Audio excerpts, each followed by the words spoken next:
Halo guys, balik lagi bersama gue Sivana Sakarani di AA Soul Channel. Apa kabar kalian semua hari ini? Semoga kita selalu dalam keadaan yang baik-baik aja ya. Ternyata bukan hanya di luar negeri, namun di Indonesia juga masih banyak kasus-kasus pembunuhan yang masih belum terungkap. Kayak kasus satu ini yang menimpa seorang gadis bertato yang bernama Anjani B. Kasusnya juga sempat viral di tahun 2020 lalu. Intan Marwah Sofia atau yang lebih sering disebut dengan Anjani B adalah seorang gadis kelahiran tahun 2000. Anjani ini berasal dari Desa Karanghegar, Kecamatan Pabuaran, Subang, Jawa Barat. Anjani adalah anak dari Bapak Aceng dan Ibu Nita Handayani. Pada usianya yang genap ke-20 tahun, Anjani ini memilih untuk hidup mandiri dan berpisah tempat tinggal dengan orang tuanya. Anjani ini menyewa sebuah kos-kosan bersama pacarnya si Iqbal di daerah Sakalimus, Bandung. Nah, menurut pengakuan dari tetangga dan teman-temannya Anjani, kalau dia adalah seorang yang sangat murah senyum, ramah, sopan, dan mudah bergaul. Menurut foto atau video yang sering Anjani upload nih, unggah di media sosialnya, Anjani ini menggambarkan kalau dia adalah seorang anak tongkrongan. Oke, sebelum masuk ke ceritanya, jangan lupa kalian klik tombol like, komen, subscribe, dan jangan lupa juga nyalakan lonceng notifikasi kalian biar gak ketinggalan channel-channel terbaru dari gue.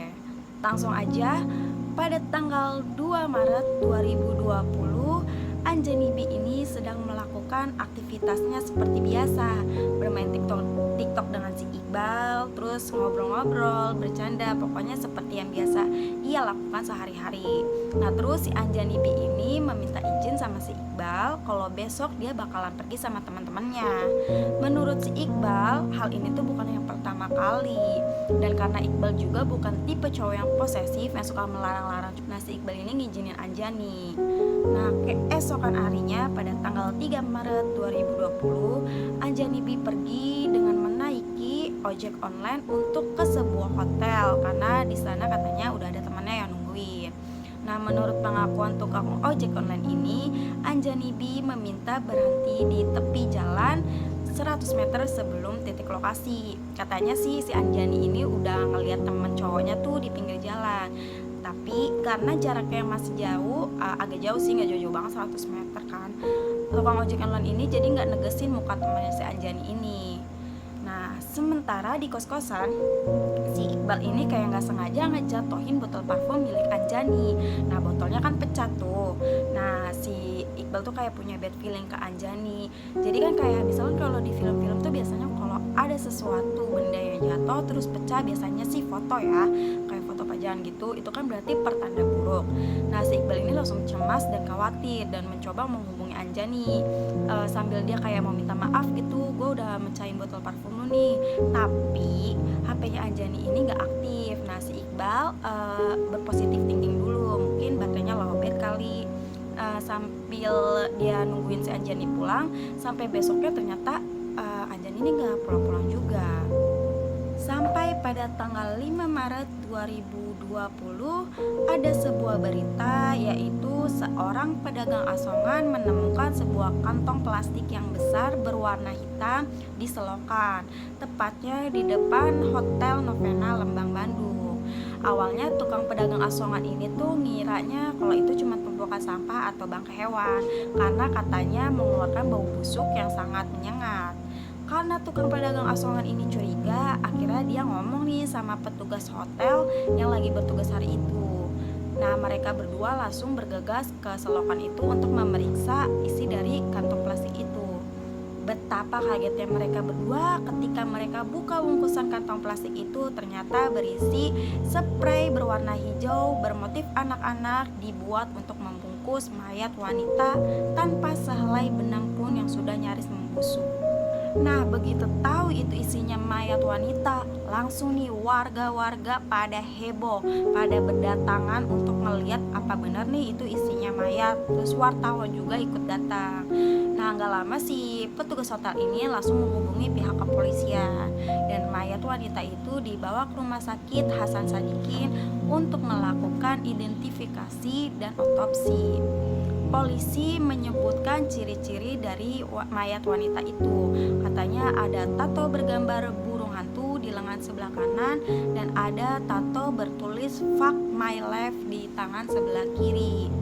Polsek Cimahi menyatakan kalau mayat wanita itu adalah Anjani B. Kemudian pihak kepolisian menghubungi keluarga Anjani dan memintanya untuk datang untuk dimintai keterangan. Keesokan harinya pada tanggal 6 Maret 2020, jasadnya Anjani dibawa pulang oleh orang tuanya dan dimakamkan di sana. Menurut hasil otopsi, jasadnya Anjani B ini sangat mengenaskan saat ditemukan. Dimulai dari banyaknya darah di tubuh Anjani dan banyaknya luka-luka lebam dan pada bengkak itu. Nah, terus ada juga bekas luka sayatan di leher dan ada juga kayak bekas hantaman benda tumpul di kepala. Anjani dinyatakan sudah kehilangan nyawa lebih dari 12 jam sebelum jasadnya ditemukan. Menurut hasil otopsi, kematian Anjani ini disebabkan karena penyiksaan yang berujung pembunuhan. Nah, menurut kepolisian, pembunuhan ini tuh sangat direncanakan karena pelakunya ini gak ninggalin jejak satupun, dan katanya pelakunya ini juga lebih dari satu orang. Terus katanya juga nih ya, jadi tuh TKP-nya bukan di tempat jasadnya ditemukan. Jadi misalkan Anjani ini dibunuhnya di mana gitu. Nah, terus para pelakunya ini ngebuang Anjani di depan hotel itu gitu. Seperti biasanya, orang yang paling dicurigai yaitu orang terdekatnya, si Iqbal kan, karena kan si Anjani ini tinggal sama si Iqbal di kos-kosan kan. Nah, karena dugaan ini si Iqbal akhirnya dipanggil oleh pihak kepolisian dan harus menginap selama 2 minggu di kantor polisi untuk menjalani pemeriksaan. Tapi ternyata tidak ada bukti apa-apa dari si Iqbal.